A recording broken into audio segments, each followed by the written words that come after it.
श्रीगुरुभ्यो नमः। हरि ओम। जगतं पितरं वन्दे पार्वती परमेश्वरम्। आपदामभर्तारं दातारं सर्वसम्पदां लोकाभिरामं श्रीरामं भूयो भूयो नमाम्यहम्। పార్వతీ పరమేశ్వరుల అనుగ్రహంతో శ్రీమన్నారాయణ యొక్క కటాక్షంతో నా తండ్రి గారి యొక్క ఆశీర్వచనంతో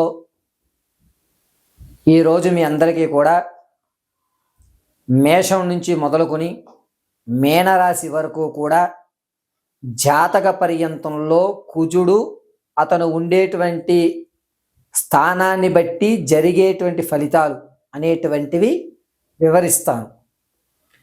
యథాశక్తానుసారం అమ్మవారి అనుగ్రహంతో మీకు ఈ యొక్క విషయాల్ని తెలియజేయడం జరుగుతుంది. ప్రతి ఒక్కరికి కూడా ఇదే విధంగా జరగాలి అనేటువంటిది ఉండొచ్చు, ఉండకపోవచ్చు.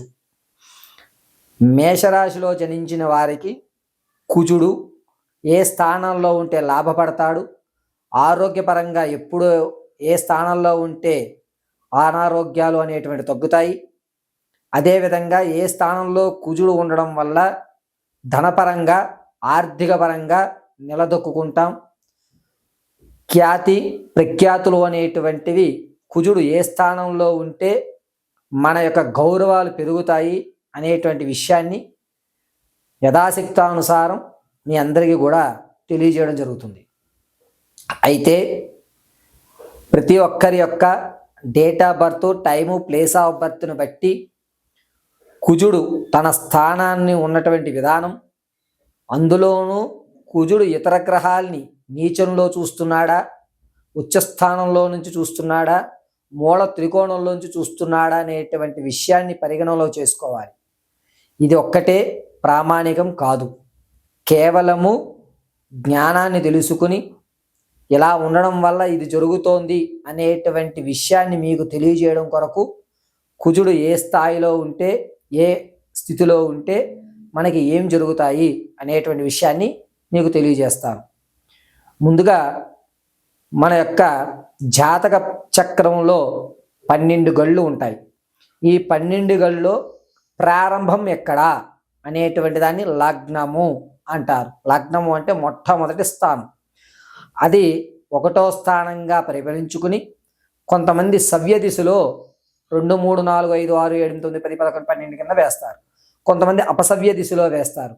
ఏ దిశలో వేసినా మనం చూసేటువంటి కోణాన్ని బట్టి కుజుడు చేసేటువంటి తన ఉన్నతంగా ఉంచాలా, ఆ వ్యక్తిని అధపాతాళంలోకి వేయాలా, లేకపోతే సమతుల్యం చేయాలా అనేటువంటి నిర్ణయాలు ఆధారపడి ఉంటాయి. ఈ ఆధారయుక్తాలు దేని మీద ఆధారపడి ఉంటాయంటే కుజుడు కేవలం లగ్నంలో ఉండడము లేదా ఇతర గ్రహాలతో కలిసి ఉండడము అనేటువంటివన్నీ కూడా పరిగణనలోకి తీసుకోవాలి. ముందుగా మేషరాశి వారికి కుజుడు ఏ విధమైన ఫలితాలు ఇస్తాడో తెలుసుకుందాం. మొట్టమొదటగా కుజగ్రహము అనేటువంటిది వంశపారిప్రంగా వచ్చేటువంటి దీర్ఘ వ్యాధులకు కారకుడు అవుతుంటాడు. సంతానం లేకపోతే మనం ఏం చేస్తామంటే సుబ్రహ్మణ్య స్వామికి పూజ చేయండి అని, లేదా కందులు దానం చేయండి అని, వివాహం కాకపోయినా సరే కందులు దానం చేయండి అని చెప్తూ ఉంటారు. అటువంటి కుజుడు మేషరాశి వారికి లగ్నంలో ఉంటే కనుక దేహదారుణ్యం దృఢంగా ఉండి 5 ఫీట్ల వరకు ఎదుగుదల ఉండి, వారు మాట స్పష్టతగా ఉండి, వారు అనుకున్నటువంటి గమ్యస్థలాన్ని నేరుగా చూడడం అనేటువంటిది కుజుడు లగ్నంలో ఉండడం వల్ల మేషరాశి వారికి కలిసి వచ్చేటువంటి సూచన. ఇదే మేషరాశి వారికి కుజుడు ద్వాదశంలో ఉండడం వల్ల అనుకున్నటువంటి పనులను అంచనా వేయడానికి ఉపయోగపడుతుంది. ఇదే కుజుడు 5వ స్థానంలో ఉంటే కనుక మేషరాశి వారికి అనుకున్న అమ్మాయితో వివాహం జరగడము, అదేవిధంగా మీరు ఎలా అయితే భార్యను కావాలనుకుంటున్నారో, ఏ విధంగా అయితే వరుడు మీకు కావాలి అని అనుకుంటున్నారో ఆ లక్షణాలు ఉండేటువంటి వారు లభించడం జరుగుతుంది. మేషరాశిలో వారికి కుజుడు 8వ స్థానంలో ఉండడం వల్ల ఆకస్మికమైన ధనలాభం కానీ లేదా తాత ముత్తాతల నుంచి వచ్చేటువంటి ధనాన్ని కానీ మీరు అందిపుచ్చుకునేటువంటి అవకాశం 84% కలుగుతుంది. ఇదే కుజుడు 12వ స్థానంలో ఉంటే కనుక అతనికి అనారోగ్యము అనేటువంటి మాట లేకుండా చికాకులుగా ఉన్నా సరే ఒక ట్యాబ్లెట్తో సరిపోయేటువంటి వ్యాధులే కానీ ఆపరేషన్లు పడేటువంటి అవకాశం ఉండదు. ఇక మిగిలినటువంటి స్థానాల్లో కుజుడు ఉంటే ఏమవుతుంది గురువుగారు అనేటువంటి విషయానికి వస్తే, ఆ మిగిలినటువంటి స్థానాల్లో కుజుడు ఉండడం వల్ల మిమ్మల్ని లాభపరచడు, అదేవిధంగా నష్టపరచకుండా సమతుల్యమైనటువంటి జీవితాన్ని గడుపుతూ ఆర్థికంగా మీరు ఒక చోట తెచ్చుకోవడం, మరో చోట ఇవ్వడం, అదే సమానంతమైనటువంటి వ్యవస్థని కొలుచుకుంటూ ఉంటారు. అంటే మీకు వచ్చేది మీరు ఖర్చు పెట్టేది రెండూ కూడా సమతుల్యమైనటువంటి వ్యవస్థని నడుపుతూ ఉంటుంది. విద్యార్థులకు మేషరాశిలో ఉన్నటువంటి విద్యార్థులకు కుజుడు అనేటువంటి అతను 9వ స్థానంలో ఉండడం వల్ల మీరు అనుకున్నటువంటి స్థాయి అనేటువంటిది మారుతూ ఉంటుంది. అంతేకాకుండా ఈ యొక్క కుజగ్రహము 7వ స్థానంలో ఉండడం వల్ల భర్తకు వచ్చేటువంటి ప్రమాదాలు కానీ భార్యకు ప్రమాదాలు కానీ ఎక్కువ జరిగేటువంటి అవకాశం కలుగుతూ ఉంటుంది. కుజుడు 4వ స్థానం నుంచి 8వ స్థానానికి కానీ మారినట్లయితే, అంటే ప్రతి ఉగాదికి కూడా వచ్చేటువంటి ముందు మకర సంక్రమణలో రవి సంక్రమణ జరిగినప్పుడు గ్రహ సంచారణలు జరుగుతూ ఉంటాయి. వాటి యొక్క ప్రభావం ఉగాది తర్వాత నుంచి బయటపడుతూ ఉంటుంది. అందుకనే ఉగాదికి ప్రామాణికంగా పంచాంగ శ్రవణం చేస్తారు. విద్యార్థులు కానీ 4వ స్థానం నుంచి 8వ స్థానానికి కుజుడు తరలి వెళ్ళడం వల్ల విదేశయాగం అనేటువంటిది ఏర్పడుతుంది. ఉన్నతమైనటువంటి ఆలోచన, అబ్బాయి ఇతను బాగా చదువుతాడు, ఇతని మీద మనం ఎంతన్నా తనకి డొనేషన్ చేయొచ్చు అని చెప్పి మీకు స్కాలర్షిప్లు లాంటివి ఏర్పడేటువంటి అవకాశం ఏర్పడుతుంటుంది. ఈ కుజుడు అనేటువంటి వాడు మేషరాశికి హాని చెయ్యకపోగా కాస్త లాభదాయకంగా ఉండి మీకు అనుకూలమైనటువంటి ఫలితాలు ఏర్పరచడానికి నేను చెప్పినటువంటి ఆ స్థానాల్లో ఉండడం వల్ల మీరు అనుకున్నటువంటి పనులు పూర్తి చేసుకోవడం జరుగుతూ ఉంటుంది. కాబట్టి మేషరాశిలో ఉన్నటువంటి కుజుడు ఎవరైతే ఈ స్థానాల్లో నేను చెప్పిన విధంగా 12వ స్థానం కానీ 8వ స్థానం కానీ 5వ స్థానం కానీ 2వ స్థానం కానీ మొదటి లగ్న స్థానంలో కానీ ఉన్నట్లయితే మీరు ఖచ్చితంగా ప్రతి మంగళవారము కూడా రాహుకాల సమయంలో దీపాలు వెలిగించుకోండి. కుజ జపాన్ని ఆచరించుకోవడం అత్యంత శ్రేష్టంగా ఉంటుంది. అంతేకాకుండా మేషరాశిలో వారికి కుజుడితో కనుక శనీశ్వరుడు మిళితమయ్యి లగ్నంలో ఉంటే కనుక కాస్త ఇబ్బందిదాయకాలు కలుగుతూ ఉంటాయి. ఇది చాలా జాగ్రత్తగా మీరు ఆచరించుకుని మీ జాతక చక్రంలో నేను చెప్పిన విధంగా కుజుడు ఏ స్థానంలో ఉన్నాడో నిర్ణయించుకోండి. పరమేశ్వరార్పణమస్తు.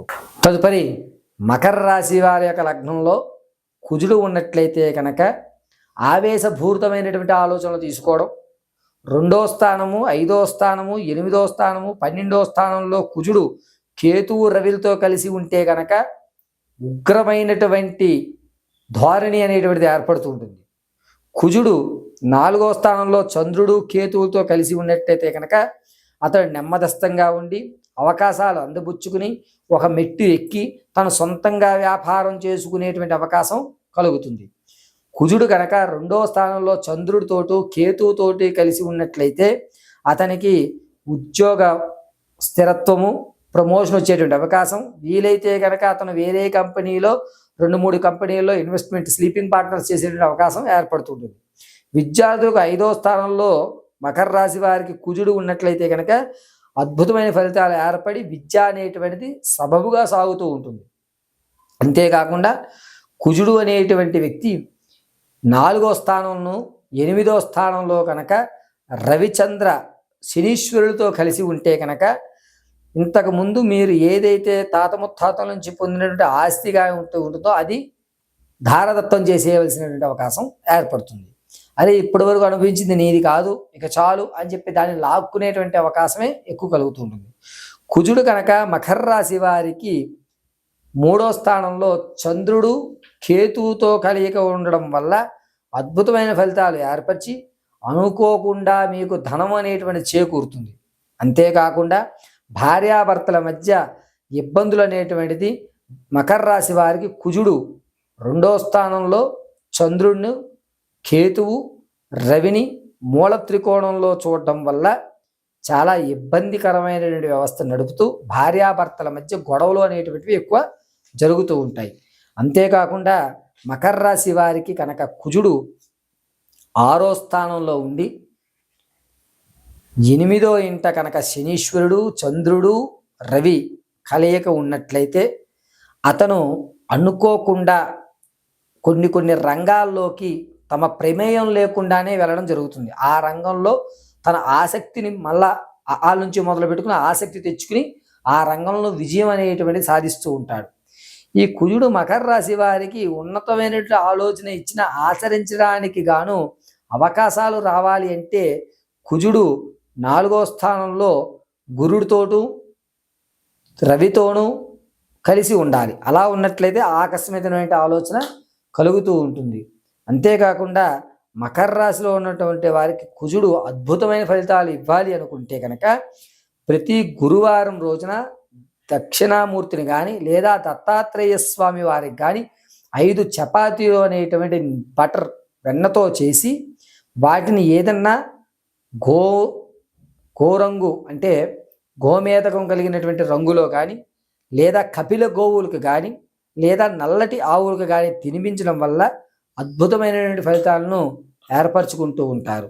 అయితే మకర రాశి వారికి కుజుడు అనేటువంటిది ఉన్నతమైనటువంటి ఆలోచన కలగజేయాలి అనుకుంటే 4వ ఇంట రవితో అదేవిధంగా 8వ ఇంట రాహుతో కలిసి ఉంటే అద్భుతమైనటువంటి ఫలితాలు ఇవ్వడం జరుగుతుంది.